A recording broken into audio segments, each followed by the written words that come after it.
बर्तमान आम आज पहुँचीगलु गया तुलसी पाखे ये हूँ सालेपुर राघपुर चित्रतला नई नदी कूल आम बर्तमान आसी पहुँची जाइए। चल देखिए ये तो रास्ता ना जावाई सुविधा बहुत लोक भी कम आसापी आ बहुत लोग कहते आम तो कभी देखी नु आमर तथा विश्वास होनी देखला विश्वास हो आपन को भी आम देखू आसतु जा को पटे जिबा ते भाई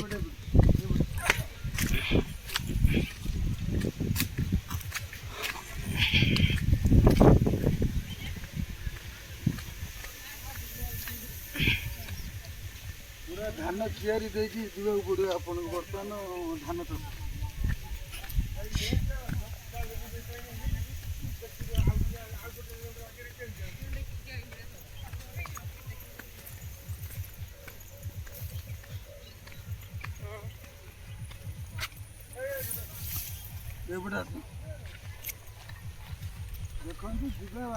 समुद्र दे भाई एटा कोन आउटा की गाँ को कहती बालीसाई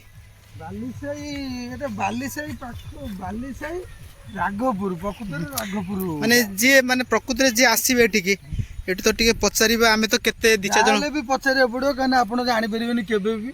अच्छा आमे भी क्लियर आमे भी आसिलु आमे भी पचारि बहुत आसु कहीं आप बिना पचारे आसपारे ना ये नदी कूल जानी हो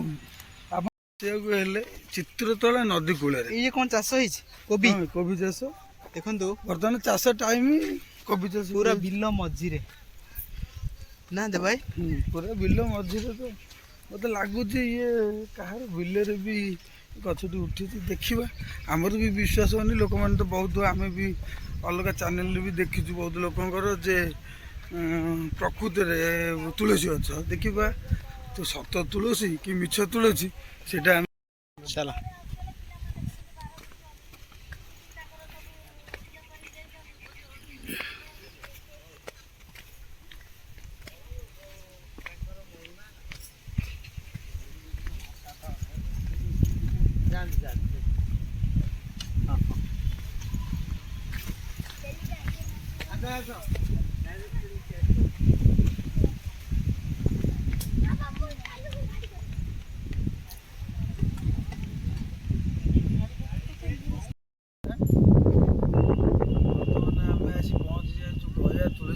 चलतु देखा गया तुलसी तात्पर्यटा कौन आउ से गोटे माँ भी आमर अच्छा रोच पचारि बुझा गछ केते वर्षर सी भी केते वर्ष लानी रही आठाकार परिस्थिति कौन टे बुझा चलतु जा माँ को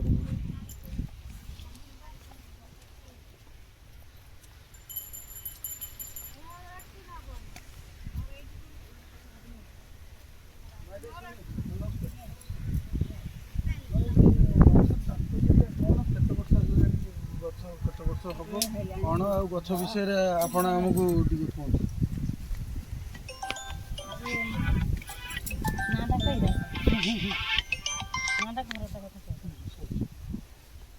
आम घर हूँ राघपुर सामल साई मो ना हूँ ममता सामल जे माँ को सेवा करू माँ को पीठ अच्छी शाला पीठ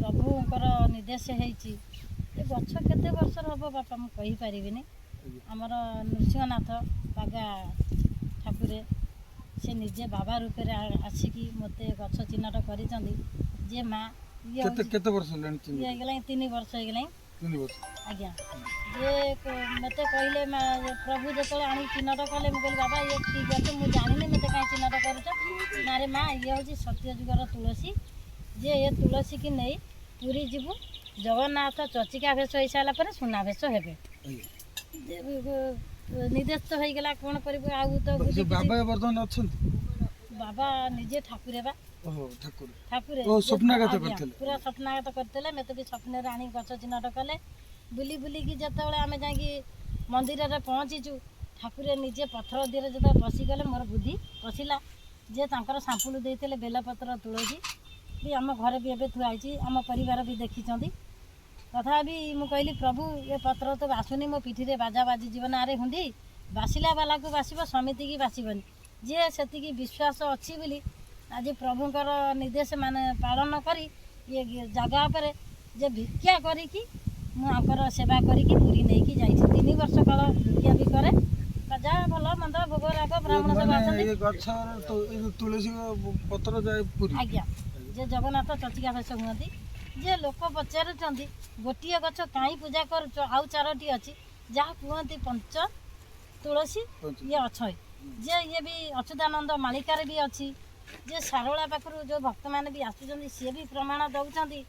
ଏଇ ଆଜିକାଲି ପିଲା ଯେଉଁ ସୁଗାଳ ମାନେ କ'ଣ କରନ୍ତି ନା ହାତୀ ଯେତେବେଳେ ଯାଏ ହାତୀ ପଛରେ ବୋବାନ୍ତି ଯେ ମୁଁ ସେ ଯୋଗ୍ୟତା ହାତୀ ହେଇପାରିବିନି ମୁଁ ମାହାଙ୍କର ସେବକାରୀ କି ମାହା ମତେ ପାଦ ଧୂଳି ତଳେ ବି ଆହୁରି ରଖିଛନ୍ତି ଯେ ସେତିକି ମୋ ପ୍ରଭୁଙ୍କ ପାଖରେ ପ୍ରାର୍ଥନା କରୁଛି ପ୍ରଭୁକୁ ଯେତେବେଳେ ମାନେ ଆମର ଖୁମ୍ଭରୁ ବାହାରିଥିଲେ ଆଜି ସେଇ ଅପମାନ ଗୁଡ଼ାକ ଲାଗୁଛି ମତେ ଯେ ମୁଁ ଭାବୁନି ଯେ ମତେ ଅପମାନ ଲାଗୁଛି ବୋଲି ଯିଏ ପ୍ରଭୁ ନିର୍ଦ୍ଦେଶ ଦେଇଛନ୍ତି ଯେ ଇଏ ଜଗନ୍ନାଥଙ୍କର ଚଚିକା ବେଶ ହେଉଛନ୍ତି ପ୍ରଭୁ ଜଗନ୍ନାଥ ମୁଣ୍ଡେଇଲେ ଆମେ ଏମିତି କ'ଣ ମାନେ ବର୍ତ୍ତମାନ ମା ଗୋଟେ କଥା ଏ ପତ୍ରର ବାସ୍ନା ଅଛି ଆଜ୍ଞା ବାସ୍ନା ନାହିଁ କି ତାର ସ୍ୱାଦ ନାହିଁ ଯିଏ ସେଇ ଭାବରେ ଆସୁଛି ତା ସ୍ୱାଦ ପାଉଛି ଯେ ଠାକୁରେ କହିଛନ୍ତି ବାସିଲା ବାଲାକୁ ବାସିବ ସମିତିକି ବାସିବନି ସମୟ ଆସିଲେ ବାପା ଆଉ 3 ବର୍ଷ ପୁଣି ଆମକୁ ଅପେକ୍ଷା କରିବାକୁ ପଡ଼ିବ। ତମକୁ ସ୍ୱପ୍ନଘାତ ହେଇଥିଲା ନା ତମକୁ ତ ଲାଗୁଥିବ ଆଜ୍ଞା ମୁଁ ବି ନିଜେ ବି ପରୀକ୍ଷା କରିଛି ଯେଉଁ ବର୍ଷ ଆମେ ଏଠୁ ନେଇକି ଗଲୁ ପୂଜା ପାଠ କରିକି ଆମର ମାହା ଅଛନ୍ତି ମାଙ୍କ ପାଖରେ ଗୋଟେ ମଞ୍ଜ ପତ୍ର କାଟିକି ବିଛେଇ ଦେଇ ତାକୁ ଗଦା କରିଦେଇ ଯେତେବେଳେ ପାଣି ଛୁଞ୍ଚି ଦେଇଛି ନିଷ୍ପଦ ରାତି 12ଟା ରାତିରେ ବାସ୍ନା ଆସିଛି ଯେ ଯେମିତି ଚନ୍ଦନ କସ୍ତୁରୀ ବାସ୍ନା ଯେ ଆମ ଗାଁରେ ବି ପିଲାମାନେ କହିଲେ କ'ଣ ଏମିତି ବାସୁଛି ମୁଁ କହିଲି ମୁଁ କହିପାରିବି ମୁଁ ତ ନିଜେ ପରୀକ୍ଷାରେ ଫେଲ୍ ହେଇଗଲି ନା ମୁଁ ପ୍ରଭୁଙ୍କ ପାଖକୁ ଯେତେବେଳେ ଯାଉଛି ମୁଁ ନଈ ପଡ଼ିକି ଶୁଣିଲା ବାସ୍ନା ଆସିଲା ଯେ ସେଇ ଦିନ ଠାରୁ ତାର ସେଇ ବର୍ଷକେ ଥରେ ବାସ୍ନା ବି ଆସୁଛି ଯେଉଁ ଗାଡ଼ିବାଲା ପୁଅଟି ନେଇଛି ତାଙ୍କ ନାଁ ଆସିଛି ସିଏ ବି ଆସିଲେ ଦେବାଇ ବି କହିପାରିବ ତାଙ୍କ ଘର ହେଉଛି ନିଶ୍ଚୟ କହିଲି ସିଏ ପୁଅ ବି ଯାଇଛି ସେ ଗାଡ଼ିରେ ସିଏ ବି ଅନୁଭବ କରିଛି ଯେତିକି ଭକ୍ତମାନେ ଯାଇଛନ୍ତି ସେମାନେ ବି ଅନୁଭବ କରିଛନ୍ତି ଯେଉଁ ବର୍ଷ ଆମେ ନେଲୁ ପ୍ରଭୁ ଛେତନାଥ ନାଗ ଏ ଜାଗାରୁ ବାହାରିଲେ ଯିଏ ମୁଁ କହିଲି ପ୍ରଭୁ ତମେ ତ ମୋତେ ନିର୍ଦ୍ଦେଶ ଦେଇଛ ପୁଣି ଆପଣ ଏଠି ବାହାରୁଛ ଯେଉଁ 30 ଜଣ ଆସିଛନ୍ତି ସେ ତ ବେହୋସ ହେଇ ପଡ଼ିଯିବେ ମୁଁ ଆପଣଙ୍କର ପୂଜାପାଠ କେମିତି କରିବି ଯେ ଶୂନ୍ୟରୁ ଗୋଟେ ଆବାଜ ଆସିଲା ଦେ ମା ତୁ 3 ଚଳୁ ମାଟି ପକେଇଦେ ମାଟି ଆଣି ପକେଇଦେଲା ତ ସେ ଗାତ ସେଇଦିନ ଠାରୁ ଏଠି ବନ୍ଦ ସେପଟେ ବି ଖୋଲିଛି ଯେ ପ୍ରଭୁ ଜଗନ୍ନାଥ ଆଜ୍ଞା ଅଛି ଜଗନ୍ନାଥଙ୍କ ରୂପ ଧରି ବାହାରୁଛନ୍ତି ବଳଭଦ୍ର ରୂପ ଧରିକି ଏବେ ବି ବାହାରନ୍ତି ଆଉ ଲୋକ ତ ବେଶୀ ହେଇଗଲାଠୁ କ'ଣ ସେ ବାହାରୁଛନ୍ତି ପରଦିନ ରାତିରେ ଗୋଟିଏ ଭକ୍ତ ଆସିଥିଲେ ଭୁବନେଶ୍ୱରରୁ ସେଠି ଦର୍ଶନ କରିକି ଯାଇଛନ୍ତି ଗାତ ଦିଅରୁ ଆସିଥିଲେ କ୍ଷୀର ପିଇବାକୁ ବର୍ତ୍ତମାନ ଆଉ ପୁରୀ ଯାଉନି ଯୋଉ ତୁଳସୀ ଡାଳ ଆଗରୁ ଯାଉଥିଲେ କି ତୁଳସୀ ପତ୍ର ଯାଉଥିଲା ଆପଣ କହୁଥିଲେ ବର୍ତ୍ତମାନ ଆଉ ପୁରୀ ଯାଉନି ନାଇଁ ପୁରୀ ଯିବ ଆମର ବାହୁଡ଼ା ଟାଇମରେ ଯାଏ ଯେ ସେତିକିବେଳେ ମା ହାତରେ କଡ଼ ବି ହେଇଥାଏ ତାର ଫୁଲ ବି ଆସେ କୋଉଠି କେମିତି ଗୋଟା ଦିଟା ଏମିତି ଯାହା ପାଇବ ପ୍ରମାଣ ନେଇକି ଯାଉ ଇଏ ଆମର ସାଧାରଣ ତୁଳସୀ ଯେମିତି ଆର ଡାଳ ଆର ଡିଟୋ ସେମିତି ଡାଳ ବି ବଡ଼ ହଁ ଏମିତି ଜଟ ହବ ଆଙ୍କର ଜଟ ଏମିତି ତାଙ୍କର ଜଟ ଏମିତି ତାଙ୍କର ଯେମିତି ପୁରା ଏମିତି ଖୁନ୍ଦି ଖୁନ୍ଦି ହେଇକି ରୁହେ ସେଟା କୋଉ ସମୟରେ ହୁଏ ସେ ଆମର ବାହୁଡ଼ାରେ ବାହୁଡ଼ା ଟାଇମରେ ହୁଏ ତାପରେ ଚାଲିଯାଏ ହଁ ତାପରେ କୁଆଡ଼େ ଯାଏ ବି ଆମେ କହିପାରିବୁନି ଯାହାକି ମା ଯେମିତି କହୁଥିଲେ ମୋତେ ଲାଗୁଛି ଇଏ ତ ଭଗବାନଙ୍କର ଲୀଳା ଆଉ ବହୁତ ଭଣ୍ଡ ଲୋକ ବି ଅଛନ୍ତି ମାଆକୁ ଖରାପ ବିନା କହୁଛନ୍ତି କମେଣ୍ଟ ଦେଉଛନ୍ତି ଯେ ମା କିଛି ଜାଣିନାହାନ୍ତି ଏମିତି ଆମେ ତ ସେମିତି କେବେ କହିବୁନୁ କାହିଁକିନା ହିନ୍ଦୁ ଧର୍ମର ଲୋକ ଯେଉଁମାନେ ବି ଅଛନ୍ତି ସେମିତିଆ ଲୋକ ନୁହନ୍ତି ଆମେ ଯାହା ଭାବୁଛୁ ଆଉ କିଛିଟା ଭଣ୍ଡ ଲୋକ ଅଛନ୍ତି ସେମାନେ ସବୁ ଏମିତି ଭାବିବେ କାରଣ ଆମେ ଚାହୁଁଛୁ ଯିଏ ମାନିଲେ ଠାକୁର ଗୋଟେ ପଥରକୁ ଆପଣ ମାନିଲେ ଠାକୁର ନ ମାନିଲେ ପଥର ଆପଣ ଭାବିବେ ତେଣୁକରି ଯାହା ଆପଣ ଯଦି ନ ଚାହିଁବେ ଆମେ ତ କହିପାରିବୁନୁ ଯେ ଆପଣ ମାନନ୍ତୁ ଇଏ ଠାକୁର ବୋଲି ଆପଣଙ୍କୁ ଯଦି ଠିକ୍ ଲାଗୁଛି ଆପଣ ମାନନ୍ତୁ ଆପଣ ଠିକ୍ ନ ଲାଗୁଛି ତାହେଲେ ଆପଣ ନ ମାନନ୍ତୁ କିନ୍ତୁ କାହାକୁ ଯଦି ଭଲ ନ କହିପାରିବା ତାହେଲେ କାହାକୁ ଖରାପ କେବେ କହିପାରିବାନି ଏଇଟା ଭଗବାନଙ୍କର ଲୀଳା ତେଣୁକରି ଆମକୁ ବି ଲାଗୁଛି ଠିକ୍ ଠାକ୍ ଆଉ ଆମେ ବି ଚାହୁଁଛୁ ବାହୁଡ଼ାରେ ଆସି ଥରେ ଦେଖିଯିବୁ ଯେ ତୁଳସୀର ଯେମିତି କଢ଼ ହେଉଛି ଯେମିତି କହୁଥିଲେ ଯେ ତାର ବି ବାହୁଡ଼ା ଟାଇମରେ ଏମିତି କଢ଼ ହୁଏ ତେଣୁ ଆମେ ଚାହିଁବୁ ଯେ ବାହୁଡ଼ାରେ ଆଉ ଥରେ ଆସିବା ବୁଲିବାକୁ ଆଉ ଦେଖି ସାରିଲା ପରେ ଆମେ ଆପଣଙ୍କୁ ବି ଆଉ ଥରେ ଆଉ ଗୋଟେ ଭିଡ଼ିଓ କରିବୁ ଆପଣ ନିଶ୍ଚୟ ଦେଖେଇବୁ। ଆଉ ବର୍ତ୍ତମାନ ମାଆଙ୍କୁ ଟିକେ ପଚାରେ ଆର ନୀତି ନିୟମ କେମିତି କ'ଣ, ପୂଜା କେମିତି କ'ଣ ହେଉଛି, କେଉଁ ଟାଇମ୍ରେ କ'ଣ ଟିକେ ପଚାରି ବୁଝିବା। କେଉଁ ଟାଇମ୍ରେ କ'ଣ ପୂଜା ହେଉଛି, ଆର କେମିତି କ'ଣ? ଆର ସକାଳୁ ଆସିଲୁ, ଯାହା ଭୋଗ ରାଗ ଏଠି ଆସିକି ଭୋଗ କଲୁ। ଫୁଲ ଆଜି ତାର କଦଳୀ ହଉ ଟିକେ ଉଖୁଡ଼ା ହଉ କି ନଡ଼ୁ ହଉ, ଯାହା ଏଠି ତ ଦୋକାନ ବଜାର ନଥିଲା, ଏଇଠି 2 ଦିନ ହେଲା ଇଏ ପୁଅ ସେ ଝିଅଟି ଆସିକି ବିକୁଛନ୍ତି, ବି ଭକ୍ତମାନେ ଆସିକି ପୂଜା କରୁଛନ୍ତି। ଆଉ 12ଟା ବେଳକୁ ନୀତି ଭୋଗ ହୁଏ, ସନ୍ଧ୍ୟା ବେଳକୁ ଆଳତି କରିକି ଯାହା ଥିବ ଭୋଗ ଟିକେ ଲଗେଇକି ଯିବୁ। ଆଉ ଗୋଟେ ଭକ୍ତଙ୍କୁ ନିର୍ଦ୍ଦେଶ ହେଇଥିଲା, ତାଙ୍କ ଘର ହେଉଛି ଆମର ଘଣ୍ଟିମୁଣ୍ଡା, ଇଏ ନାଗ ଦେବତାକୁ ଆଣି ଦେଇଛନ୍ତି। ଆଜି ଏ ପୁଅଟି ଡାଳଟି ଭାଙ୍ଗିକି ନେଇକି ଆସିଲା ବେଲପତ୍ର ଚଢ଼େଇବାକୁ, କହିଲା ମା ସେ ବେଲପତ୍ର ସେଇଠି ମାଡ଼ି ଦିଅ, ଲଗେଇ ଦିଅ, ସେ ପ୍ରଭୁଙ୍କ ମତକରେ ରହୁ। ସେ ଡାଳଟା ଭାଙ୍ଗିକି ଆଣିଛନ୍ତି, ଯେ ତା ଶ୍ରଦ୍ଧା ହେଲା ସେ ଲଗେଇଛି। ତାପରେ ଆର ବି ଆହୁରି ଅଛି ଜିନିଷ, ଦେଖନ୍ତୁ ସେଠି ଶଙ୍ଖ ଅଛି। ଆଜ୍ଞା ହେଇ ଏଇଟା ଦେଖନ୍ତୁ, ଏମିତି ବୁଲି ଆସନ୍ତୁ, ତାର ବି କିଛି ଡିଟେଲ ପାଇବ। ଏଇଟା ଶଙ୍ଖ ଓଲଟା ଓମ୍, ଯେମିତି ଅଚ୍ୟୁତାନନ୍ଦ ଆମର ଲେଖୁଥିଲେ ପିଲାମାନେ ଆମର ଏଇଟା ଏମିତି ଆସିଛି ଓମ୍। ଉପରେ ଦେଖ ସାପଙ୍କର ଫଣା, ଏଇ ଜାଗାଟା ଆପଣ ଦେଖନ୍ତୁ। ହଁ, ତାପରେ ଏଠି ଅଛି ଚକ୍ର, ଯିଏ ତାଙ୍କର ଏତିକି ବିଶ୍ୱାସ ପାଇଁ କରିଛନ୍ତି, ଏଇଠି ଚକ୍ର। ଆଜ୍ଞା ଆଜ୍ଞା 20 ତାରିଖରେ ଆମେ 6 ଜଣ ଭକ୍ତ ଏଠି ଥିଲୁ। ଘଡ଼ଘଡ଼ି ମାଇଲା, ଆର ମାସ ଗଲା ହିଁ। ଦେଖନ୍ତୁ, ତମେ ତ ନିଜେ ପୁଅ ଦେଖିବେ ଯେ ମାହାର କେତେ ଶକ୍ତି। ଏପଟେ ମାରିକି ମାଆଙ୍କ ଶାଢ଼ୀ ପୋଡ଼ି ଦେଇ ସେପଟେ ଉଠିକି ଯାଇଛି। ତାଳ ଗଛକୁ ବାପା ଦେଖନ୍ତୁ, ଚିତ୍ରକଳା ନଦୀରେ ସେ କଣରେ ଦେଖ ତାର କିଛି ନାହିଁ। ସେ ଗଛ ମାରି ଏ ଗଛଟି ମରିଯାଇଛନ୍ତି କାହିଁ, ସେଇଟା ଆଗରୁ ବି ଏଇ ମା ସେ ପୁରୁଣା ପୀଠ ହେଉଛି ତାଙ୍କର, ସେଠି ତୁଳସୀ ଥିଲା। ସେ ଗଛ ମହାବାତ୍ୟାରେ ଉପୁଡ଼ି ଗଲା, ସେ ବି ଭାସିକି କୁଆଡ଼େ ଗଲା, ଆମେ ବି ତାର କିଛି କ'ଣ ନା ଜାଣିନୁ କି କହିପାରିବୁନୁ। ତାପରେ ସମସ୍ତେ ଏଠି ଜାଣନ୍ତି ଯେ ଆମର ଇଏ ହେଉଛି ତୁଳସୀ ଗଛ, ହେଲେ ଜାଣିକି ବି କେହି ପିଲାମାନେ ଆସନ୍ତିନି କି ଆର ସେବା କରନ୍ତିନି। କିଛି ଦିନ ଆମର ଆସିଲୁ ଏଇ ବର୍ଷ ବାହୁଡ଼ାରେ ଚଢ଼େଇକି, ଭକ୍ତମାନେ କହିଲେ ଏଠି ଟିକେ ଭଲକି ହରିନାମ କରିବା। ହରିନାମ ଭିତରେ ଗୋଟେ ସଂକ୍ରାନ୍ତି ହେଇଥାଏ। ସେଇ ସଂକ୍ରାନ୍ତି ଦିନ ଆମର ଯେତେବେଳେ ପୂଜା ହେଲା, ଗୋଟିଏ ମା ଆମର ଏଠି ଗାଈ ଜଗିଥାନ୍ତି, ତାଙ୍କର ଛୁତିକିଆ ଥାଏ କି କ'ଣ ମୁଁ କହିପାରିବିନି।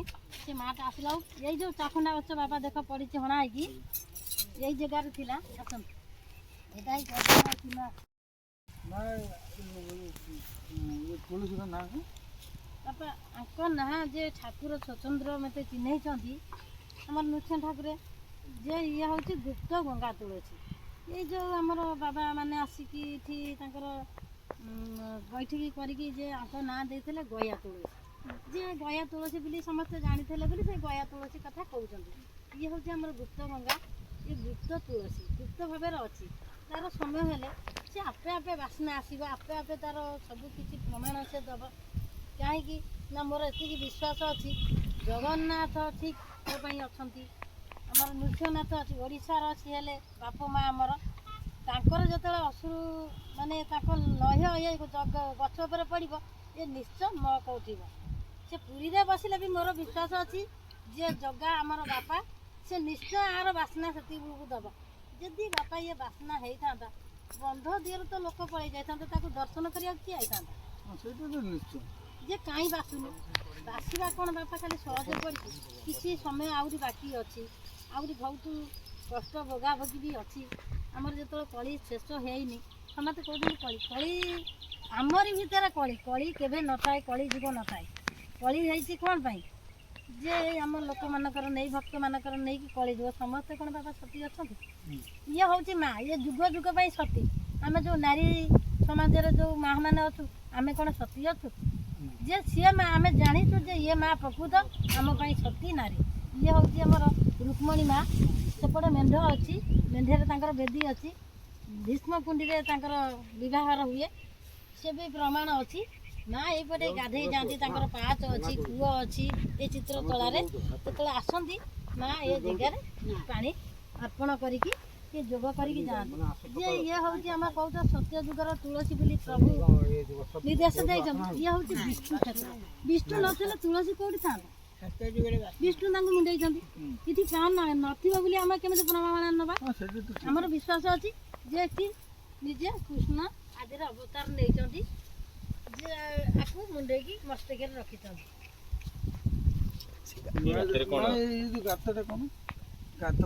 ବାବା ଏଠି ଅଛନ୍ତି ତିନିଟା ନାଗ ଅଛନ୍ତି, ଯିଏ ଗୋଟେ ଅଛି ଛେତ ନାଗ ପୁରା ଧଳା, ଗୋଟେ ଅଛି କଳା, ଗୋଟେ ଅଛି ହଳଦିଆ। ଆମେ ଜାଣୁ ଯିଏ ଆମକୁ ଆମ ବାପା ମା ଏଠି ଜଗିଛନ୍ତି, ଯେତେବେଳେ ଆମେ ଘଡ଼ଘଡ଼ି ମେଘରେ ଏଠି ଆସି ରହିଲୁ, ବାବା ତାଙ୍କର ଏ ବାସାରେ ଥିଲା ଗାଟ, ସେ ଗୋଟେ ଗଛ ଆମର ଏଠି ଚାକୁଣ୍ଡା ହାଣିଦେଲା ପରେ ତାଙ୍କର ସେଇଠି ଆପେ ଆପେ ବାହାରିଲା।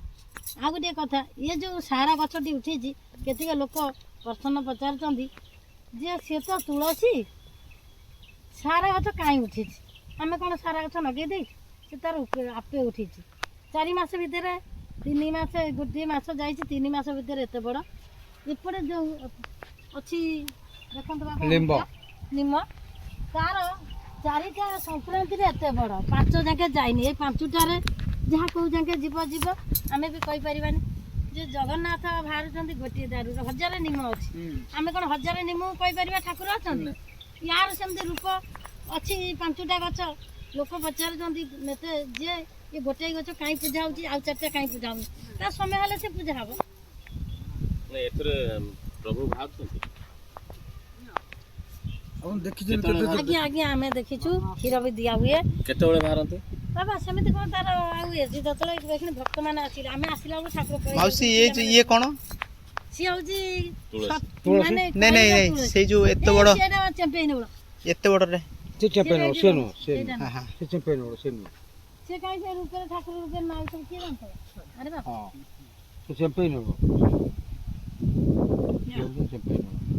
ସରକାରକୁ କ'ଣ କହିବେ?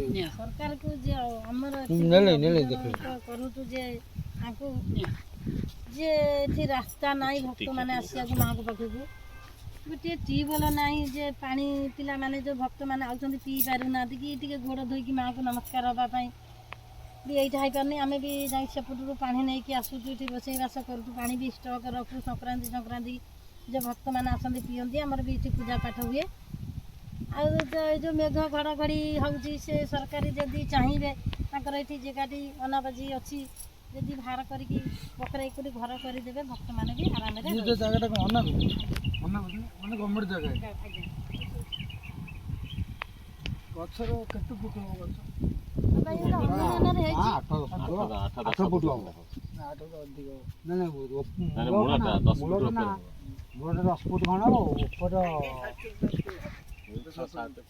ସେଇ 80 ଫୁଟ କଥା କହିଦେଇଛନ୍ତି ପିଲାମାନେ ବୋଲି, ତାକୁ ବି ଲୋକ କମେଣ୍ଟ କରୁଛନ୍ତି। ଆମେ ତ ମାପି ନା କି କିଛି କରୁନୁ, ଅନୁମାନରେ କହିଛନ୍ତି 80 ଫୁଟ। ତାର ମାପା ହେଲେ ମାପି ଦେଲେ ଯାହା ଜଣାଯିବ ବି ଆମେ କହିପାରୁନୁ। ହଁ ବହୁତ ଲୋକ ହେଇଥିଲେ, ଭକ୍ତମାନେ ହେଇଥିଲେ।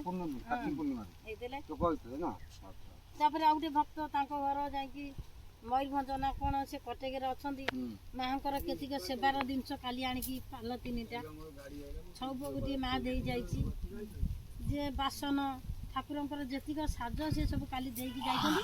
ଯେ ସଂକ୍ରାନ୍ତି ଦିନ ଯା ବାବା ଯା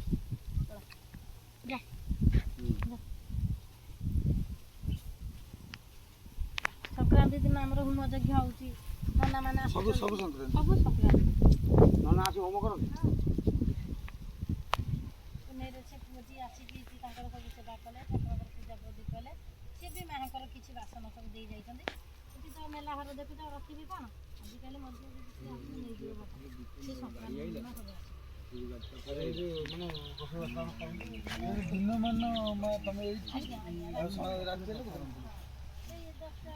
ତମ ଘରଟା କୋଉଠି?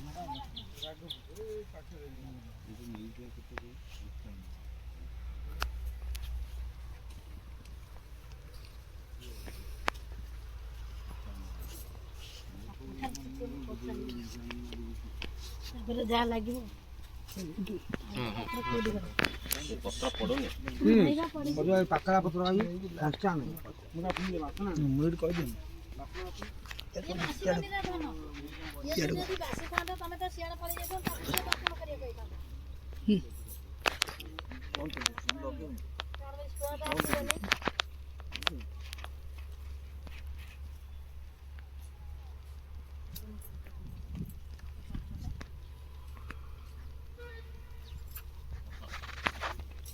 କରିକି ତୁଳସୀ ପତ୍ର ଖାଇକି ଦେଖିଲି ବହୁତ ତ ଭିନ୍ନ ପ୍ରକାର ଲାଗୁଛି ମଉସା, କିନ୍ତୁ ମୁଁ ମାଉସୀ ଯାହା କହିଲେ ମୁଁ ବହୁତ କଥା ଶୁଣିଲି।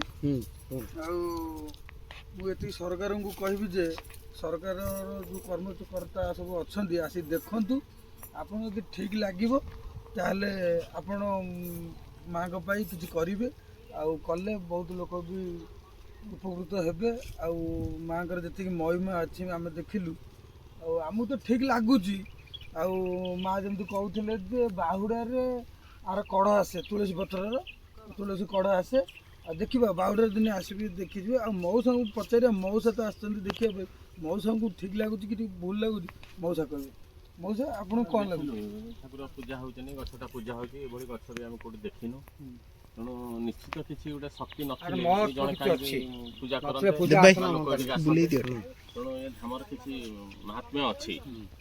ତେଣୁ ଆମେ ସମସ୍ତେ ଆସୁଛୁ, ଦର୍ଶନ କରି ଯାଉଛୁ, ଯିଏ ଯାହା ମାନସିକ କରୁଛନ୍ତି। ଆପଣ କେତେ ଦିନ ହେଲା ଏଠିକି ଆସିଲେଣି? ଆମେ ଆଜି ପ୍ରଥମେ ଆସିଛୁ, କିନ୍ତୁ ଆମେ ଆପଣଙ୍କ ଶୁଣୁ। ଘରଟା ମଉସା? ଆମ ଘରଟା ଲେମାଳ। ମଉସା ବି ବହୁତ ବାଟରୁ ଆଇଛନ୍ତି, ନେମାଳ ମହାପୁରୁଷ। ହଁ ନେମାଳ ମୋବାଇଲରେ ମହାପୁରୁଷ। ଫଟୋ ଛଡା ହବାରୁ ଆମେ ଖୋଜି ଖୋଜିକି ଆସିଛୁ ଦେଖିବାକୁ ଜାଗାଟା କେମିତି କଣ ଅଛି, କୋପର ଆଉ ଅଛି, ଠାକୁରଙ୍କର କି କୃପା ଅଛି, ଆଉ ଗଛଟା ଆକ୍ଚୁଆଲି କେମିତିଆ, ଆଉ ତୁଳସୀ ଏତେ ମୋଟା ଯେତେବେଳେ ଆମେ ଶୁଣିଲୁ 6 ଫୁଟରୁ ଉର୍ଦ୍ଧ୍ୱ ବୋଲି ତୁଳସୀ ଆମେ ଜୀବନରେ ଦେଖିନୁ। ତେଣୁ ସେଇଆକୁ ଦେଖିବାକୁ ମଧ୍ୟ ଆସିଛୁ। ଯାହା ଦେଖିଲୁ ଅନୁଭବ କଲୁ। ଆପଣଙ୍କର ମଉସା ଏଇ ବିଶ୍ୱାସ ହଉଛି ତୁଳସୀ ଗଛ ବୋଲି ବିଶ୍ୱାସ ଇଏ ହଉଛି? ତୁଳସୀ ନୁହଁ, ନା ଏ ତ ତୁଳସୀ ନୁହଁ, ତୁଳସୀ ନୁହଁ, କୌଣସି ଅଲଗା ଗଛ ହେଇପାରେ, ଆମେ ସେ ଗଛ ଚିହ୍ନିନୁ, କିନ୍ତୁ ମାହାତ୍ମ୍ୟ ଅଛି। କାହିଁକି ନା ଏଠି ପୂଜା ଉଜା ହଉଛି ଯୋଉ ହିସାବରେ ଅଛି, ଆଉ ଆମେ ଯାହା ଶୁଣିଛୁ ହୁଏତ ସତ ହେଇପାରିଥାଏ। କାହିଁକି ନା କିଏ କୋଉ ରୂପରେ ଅଛନ୍ତି ଆମେ କଣ ମା ଜାଣିବା। ଯେମିତି କହୁଥିଲେ ଯେ ସ୍ୱପ୍ନାଗତ କରିଥିଲେ ଶାରଳା ମା। କହିପାରିବା। ହଁ, ହଁ ତାପରେ ସେମାନେ ପୂଜା କରୁଛନ୍ତି। ପୂଜା କରୁଛନ୍ତି। ଆପଣ ତ ଦେଖିଲେ ମଉସାଙ୍କର ବି ବିଶ୍ୱାସ ହଉଛି, ଆଉ ଆମେ ବି ଦେଖି ଆମକୁ ବିଶ୍ୱାସ ଲାଗୁଛି। ଆମେ ସରକାରଙ୍କୁ ଏତିକି କହିବୁ ଯେ ଏଠିକି ଆସନ୍ତୁ ଦେଖିବା ପାଇଁ, ତାଙ୍କ କର୍ମକର୍ତ୍ତା ଆସନ୍ତୁ ଆଉ କିଛି କରନ୍ତୁ ମାଙ୍କ ପାଇଁ। ଏଠି ଯିବା ଆସିବା ପାଇଁ ବି ସୁବିଧା ନାହିଁ, ରାସ୍ତାରେ ପାଣି ପିଇବା ପାଇଁ ବି କୌଣସି ସୁବିଧା ନାହିଁ। ଟ୍ୟୁବୱେଲ ନିହାତି ମୁଖ୍ୟ ଦରକାର। ଆଉ ଯେଉଁମାନେ ଭକ୍ତମାନେ ଆସୁଛନ୍ତି ବହୁତ ହଇରାଣ ହଉଛନ୍ତି ପାଣି ପିଇବା ପାଇଁ, କି ରାସ୍ତାରେ ବର୍ଷା ଦିନ ତ ମତେ ଲାଗୁଛି ଟୋଟାଲି ଏ ଜାଗାକୁ ବି ଆସି ହବନି ବର୍ଷା ଦିନ। ଆଉ ଆମେ ସରକାରକୁ ହାତ ଯୋଡ଼ି ନିବେଦନ କରୁଛୁ, ସରକାର କିଛି କରନ୍ତୁ। ହଁ, ସରକାରଙ୍କ ତରଫରୁ କିଛି ସାହାଯ୍ୟ କରାଯାଉଛି ବୋଲି କରନ୍ତୁ। ଆଉ ପାଣିଟା